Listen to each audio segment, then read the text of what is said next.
They did not dare to sleep. Every night they forced themselves to stand in front of the window for a full 5 hours. Even when they were exhausted to the point of collapse, they still had to grit their teeth and endure even the slightest look of panic. None of them dared to show on their faces, because outside there was a group of mysterious alien creatures. Every night they would come to the window and study their behavior and movements.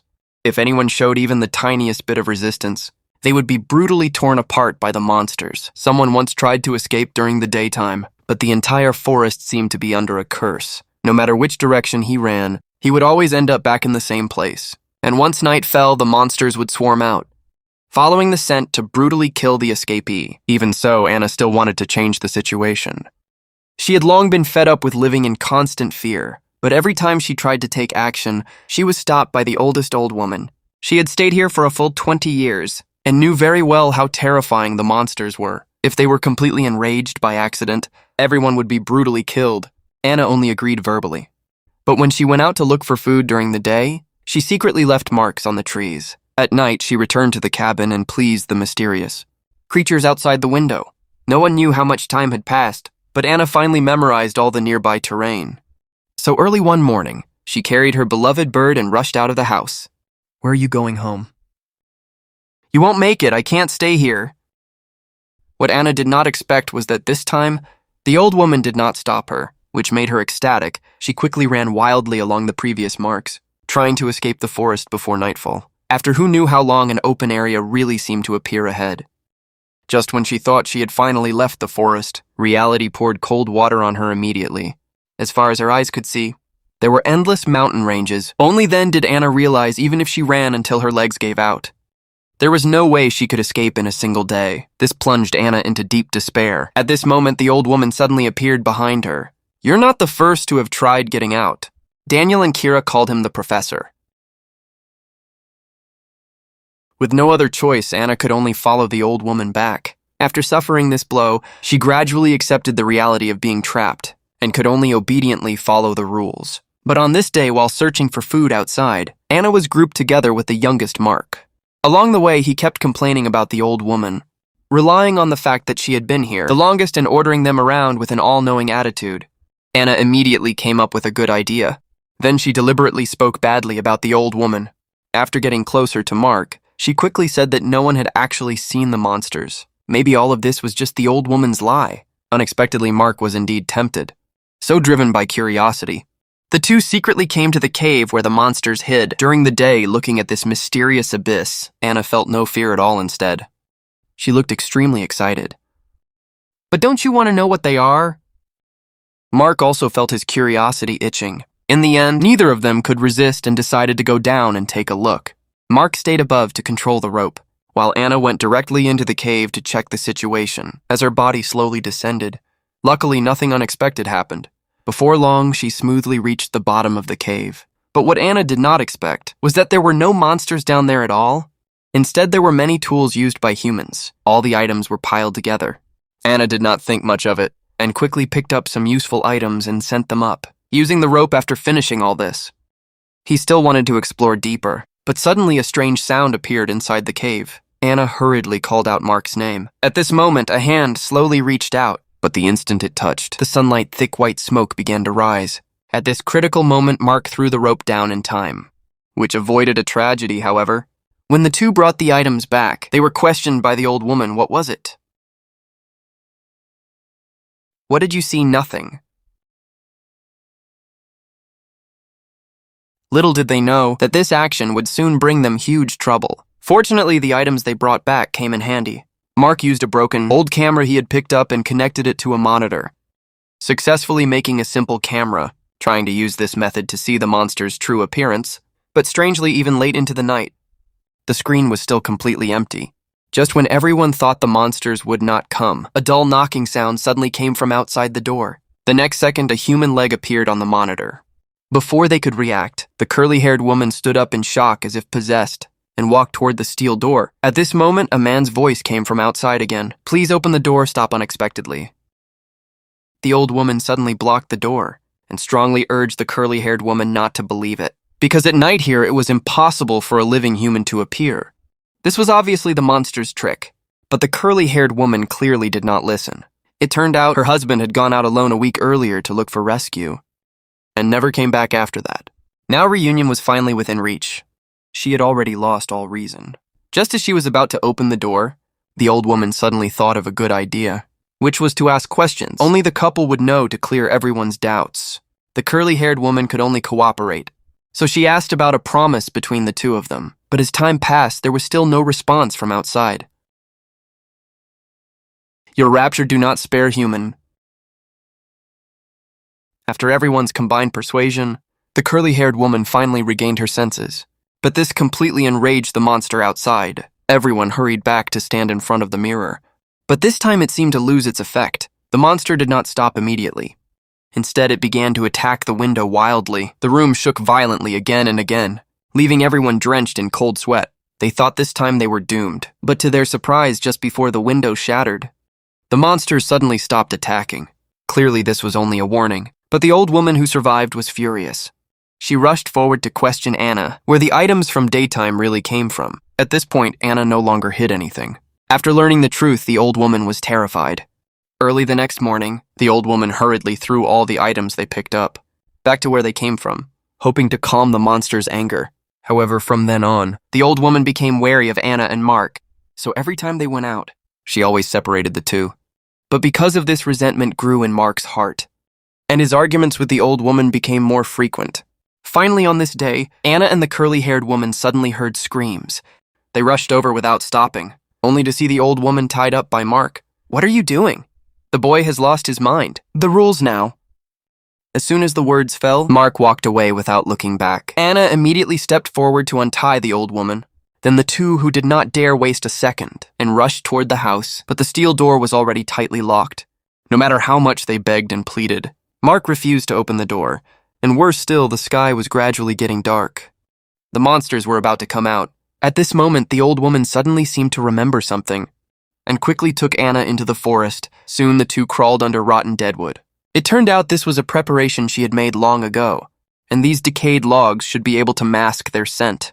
At the same time, inside the house, Mark pulled the curly-haired woman to stand in front of the window, quietly waiting for the monsters to arrive, completely ignoring the fate of the two outside. Anna was already so frightened, her heart was pounding wildly. Before long, the monsters appeared above them. Luckily, they did not notice the two hiding in the deadwood with the monsters so close. Anna shut her eyes tight and did not dare make a sound, afraid of alerting the deadly beings in front of her. But what they did not expect was that, after all the monsters gathered at the window, Mark inside the house suddenly shouted, "They're not here. They're not in here with all." After hearing this, all the monsters instantly scattered to search for Anna. The old woman seized the moment and hurriedly pulled Anna back to the house. And even now, Mark still refused to open the door. At this life or death moment, Anna lied that she had already marked the forest long ago and had found a way to escape, repeatedly promising she could lead everyone out together. Fortunately, this trick worked, and Mark quickly opened the steel door. But the moment they entered, the old woman angrily walked up to Mark, ready to teach this reckless boy a lesson. But while the two were arguing, Nami heard movement outside, so everyone hurriedly lined up in front of the window to force everyone to obey. The old woman finally revealed a long-buried secret. It turned out she was not only a scientist, but had also come here voluntarily. Her goal was to study alien creatures. But now it was already too late. Seeing this, they hurriedly pushed a table against the door, unexpectedly discovering a secret in the floor. It was a square steel plate. "There's something underneath. Has anyone seen this before? No." "What do we do?" The noise outside was getting louder and louder. The alien monsters were about to break in. At the critical, the man found an iron barrel and smashed the ground like crazy. Luckily, the outer steel plate was very fragile and quickly caved in. Seeing this, Anna and the others rushed over to help, and a hidden steel door appeared beneath the floor. Mark immediately twisted the switch, revealing the hidden tunnel inside. In the emergency, they had no time to think and hurriedly crawled down one by one.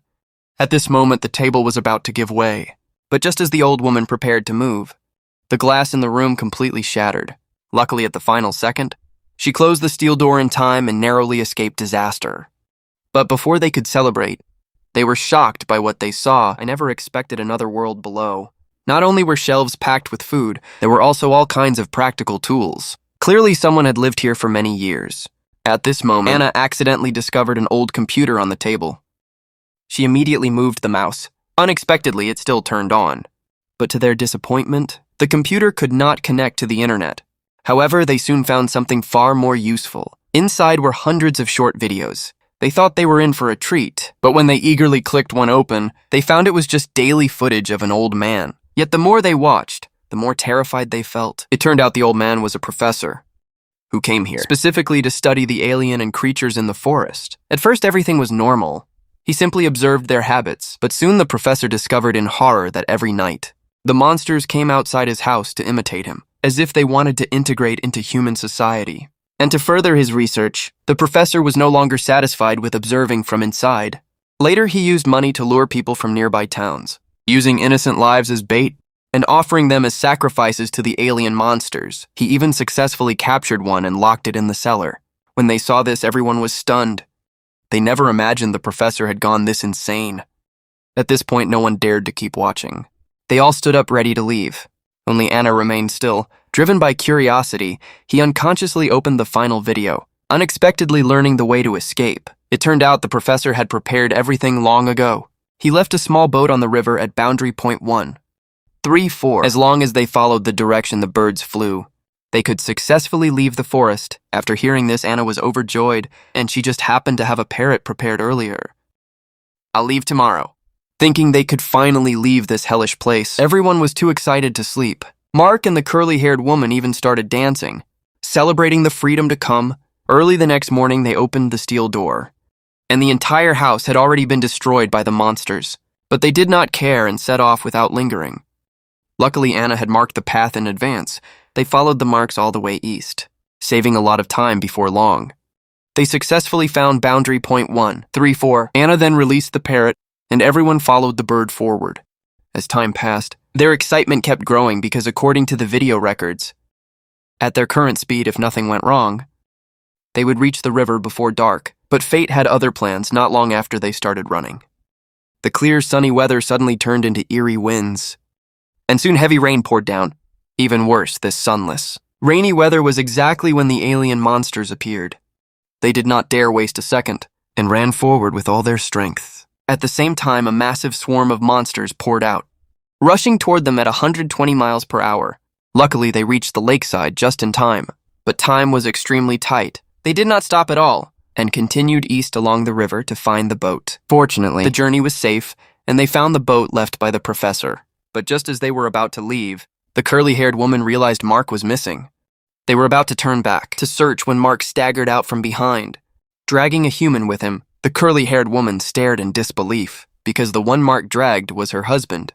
She knew at a glance he was not human, but now it was already too late. Because of the distance, Mark could not hear her warning, and ultimately became a victim of the alien monsters. God, you're wrong, Daniel. Anna and the others snapped back to reality and hurried onto the boat, rowing toward the center of the lake. But they had barely gone far when a large group of alien monsters appeared behind them. They thought they were doomed, but unexpectedly, the monsters seemed unable to swim and could only stand on the shore, afraid to step forward, watching the pets they had kept for decades slowly disappear from sight. The monsters could only let out unwilling roars. At the end of the story, they successfully returned to the human world. But driven by curiosity, Anna went to the professor's former office, wanting to look for research materials on the aliens. Unexpectedly, she discovered a horrifying truth. She quickly found the curly-haired woman and showed her several photos. It turned out the old woman was actually the professor's wife. Just as the curly-haired woman was confused about why, the old woman hid her identity. Anna revealed an even more terrifying message: the woman in the photos. She died in 2001 from what Anna guessed. The old woman might be a monster, but even with the evidence right in front of her, the curly-haired woman refused to believe it, because nothing could fully explain it. The monsters were clearly afraid of sunlight, yet the old woman was no different from a normal person. Combining this with the professor's madness in the videos, Anna soon thought of an even more outrageous possibility. Maybe he thought that he could bring his wife back. That he could make a new Madeline?